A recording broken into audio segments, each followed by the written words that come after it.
Film Andres ini bergenrekan horor dan thriller, yang dimana menceritakan tentang mayat yang tampak membawa kesialan bagi mereka yang bersentuhan langsung dengannya. Jadi film diawali dengan seorang wanita yang memandangi dirinya sendiri di cermin. Lalu wanita ini memecahkan cermin dan menggunakan pecahan itu untuk menggoreskannya pada wajahnya sendiri. Lalu scene berpindah ke tempat otopsi mayat, yang baru saja mendapat kiriman mayat baru untuk diotopsi. Dan dua pengurus mayat ini bernama Malcolm dan Ivan. Setelah bungkus mayat dibuka, ternyata itu mayat wanita yang ada di scene awal tadi. Dan setelah selesai bertugas, terlihat Malcolm sedang membersihkan wajahnya. Lalu dia mendengar suara yang bergema. Sontak ia mengira itu hanyalah Ivan temannya yang sedang mengerjainya. Akan tetapi, lalu terlihat mahasiswa-mahasiswi yang ingin melakukan praktek anatomi. Dan setelah memasuki lab, terlihat jelas kalau lab itu adalah lab yang sama dengan dua pengurus otopsi tadi. Dan dokter yang membimbing praktek ini bernama Dr. Blackwell. Lalu si dokter mulai membagi mereka dengan satu kelompok 4 orang dan menjelaskan aturan di lab itu kepada mereka. Kalau lab bisa diakses 24 jam dan memberikan kode akses kepada mereka. Di sini Dr. Blackwell juga berpesan kepada mereka, siapapun dari mereka yang tidak menghormati orang yang sudah meninggal, maka mereka tidak mendapat toleransi apapun, yang dimana mereka akan langsung dikeluarkan.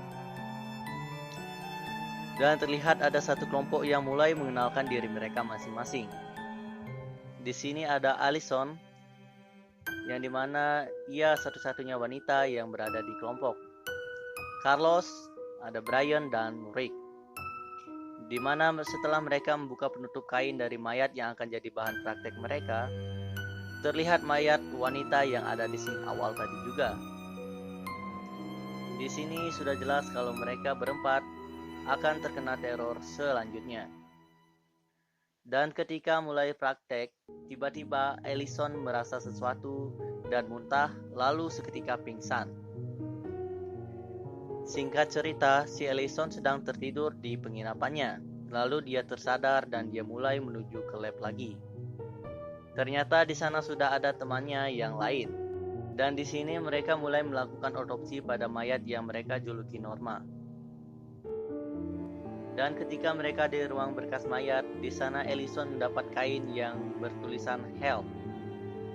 Yang di saat bersamaan, tunangan dari Rick yang bernama Jennifer menemui Rick. Dan Jennifer ini ternyata ingin melihat mayat yang menjadi bahan praktek mereka. Sempat dilarang oleh Carlos dengan mengatakan jika ia tidak menghormati mereka, maka arwah mereka akan marah. Karena sebetulnya itu tidak sopan. Tetapi diam-diam si Rick ini menunjukkannya juga kepada Jennifer. Dan setelah Jennifer menekan bagian dada dari mayat Norma ini, saat itu juga Jennifer langsung ketakutan dan berlari keluar dari lab. Karena dia merasa kalau mayat itu bernapas. Setelah menenangkan Jennifer, Rick ini masuk ke lab untuk merapikan kain penutup mayat yang masih terbuka dan berencana akan langsung pergi bersama Jennifer. Tetapi setelah keluar dari lab dan melihat Jennifer tidak di sekitar lab, ternyata Jennifer sudah tewas dengan begitu banyak darah. Scene berganti lagi kepada Allison yang ternyata sedang mencari data latar belakang dari mayat Norma. Jadi si Allison ini memang sudah penasaran dari awal dengan latar belakang dari mayat Norma ini. Ketika sedang menyelidiki, si Allison ini tidak mendapat info apapun. Karena jenazah ini dikirim dari lintas negara, jadi tidak ada data apapun dari mayat. Lalu ketika sedang melakukan praktek, Dr. Blackwell mengatakan kepada kelompok Allison kalau mereka akan menyelesaikan praktek ini bertiga saja. Karena ternyata ketika malam pada saat tunangan Rick meninggal, Rick sudah dikeluarkan karena melanggar aturan. Dan terlihat kondisi Rick yang sangat buruk ketika Allison menjenguknya.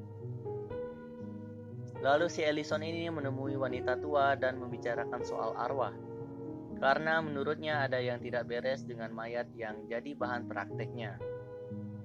Tetapi wanita tua itu hanya mengatakan kalau itu wajar dialami oleh orang yang bekerja di bidang anatomi. Lalu diperlihatkan lagi orang yang mengotopsi mayat Norma ini untuk pertama kalinya, yaitu si Ivan. Dan ketika Ivan ini mengecek mayat yang ada di sana, tiba-tiba kain penutup mayat Norma ini bergerak dengan sendirinya. Lalu ketika dibuka, dia mendengar sesuatu. Dan ketika dia menusuk bagian dada dari mayat Norma ini, ternyata keluar air susu. Dari sinilah kejanggalan mulai terlihat. Ketika Ivan ingin memastikannya lagi, tiba-tiba datang Ellison yang mengagetkannya dan mengajukan pertanyaan-pertanyaan mengenai latar belakang Norma dan dari mana asalnya. Tetapi si Ivan hanya mengatakan tidak tahu, padahal dia tahu kalau mayat ini dikirim dari Brazil. Lalu si Ellison ini menanyakan lagi kepada Ivan, Is there anyone else who would know where this body came from? Just Malcolm. We're gonna find him. Akan tetapi semenjak selesai mengurus otopsi mayat Norma ini, si Malcolm, teman dari Ivan, tidak ada kabar lagi. Dan dari sini kecurigaan Ellison semakin besar dengan mayat Norma. Lalu si Ellison ini mengajak Brian untuk ke lab dan Ellison mengajak Brian untuk menutup mata, lalu merasakan aura dari ruangan itu. Dan ketika Ellison membuka matanya, dia seperti mendapat petunjuk kalau ada yang tidak beres di dalam tangki. Dan ketika tangki dibuka, benar saja firasat yang dirasakan Ellison. Ternyata mayat Ivan di dalam tangki mayat itu. Jadi mayat Norma ini sudah lama berada di lab dan ditaruh di dalam tangki itu oleh Ivan dan Malcolm. Tetapi dikeluarkan lagi dan menjadi bahan praktek otopsi. Scene berganti lagi ketika Brian menginap di tempat Ellison. Lalu ketika Ellison beranjak ingin ke kamar mandi untuk buang air kecil, terdengar suara keran air yang menyala. Dan Ellison ini mengira kalau itu Brian yang mengikutinya. Tetapi ketika Ellison mengeceknya, ternyata ada banyak darah di lantai. Dan ketika Ellison hendak keluar, pintu dari kamar mandi tiba-tiba terkunci. Lalu dengan memberanikan diri, Ellison membuka tirai itu. Dan ternyata itu adalah mayat Malcolm, teman dari Ivan. Untung saja pintu WC berhasil didobrak oleh Brian yang langsung menenangkan Ellison. Dan terlihat ada gambar dengan darah di balik pintu. Lalu si Ellison ini kembali lagi menemui wanita tua dan menceritakan kejadian semalam yang ia alami.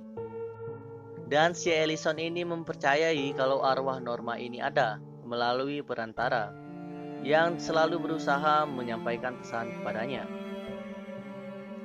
Singkat cerita, Ellison ini mendapat data latar belakang dari Norma yang dimana nama aslinya itu adalah Alita Covas.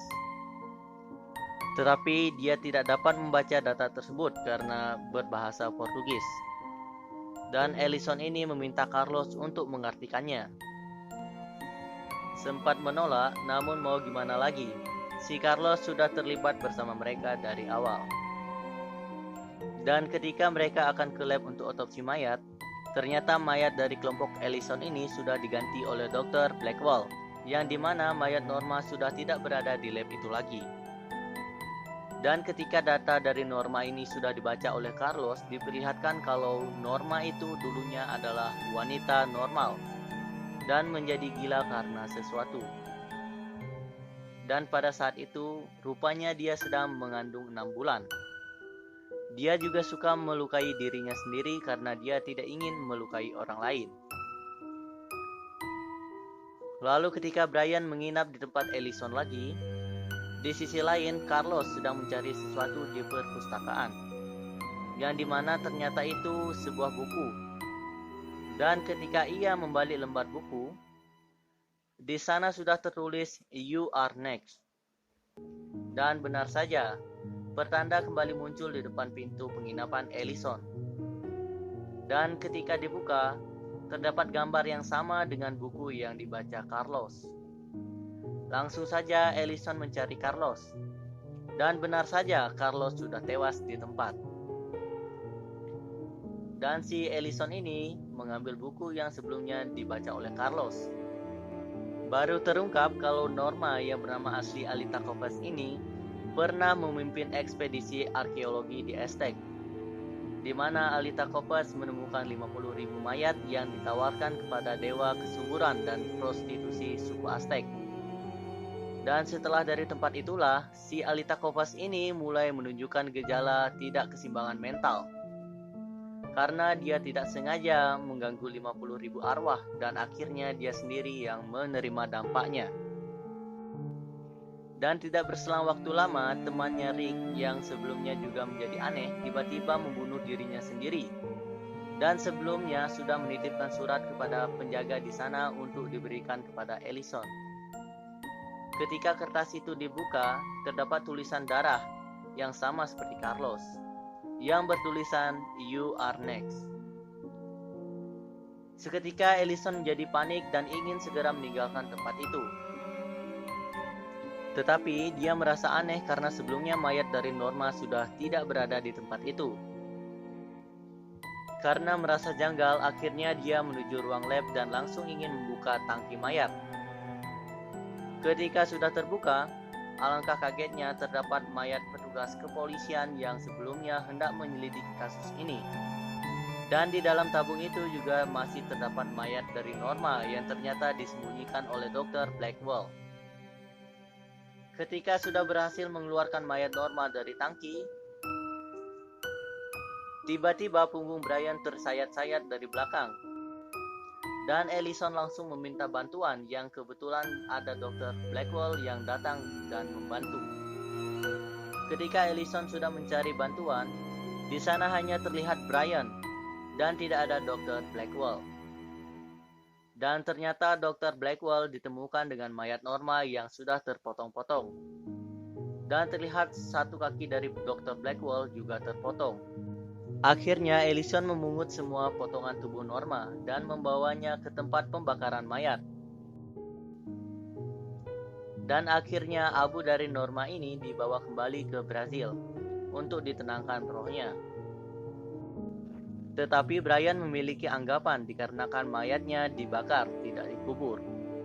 Maka dari itu bisa saja arwah dari Norma masih berada di lab. Dan benar saja ketika di ending, ada sekumpulan mahasiswa dan mahasiswi lagi yang akan melakukan praktek anatomi. Dan Dr. Blackwell ternyata masih hidup dan masih membimbing praktek itu lagi dengan kursi roda.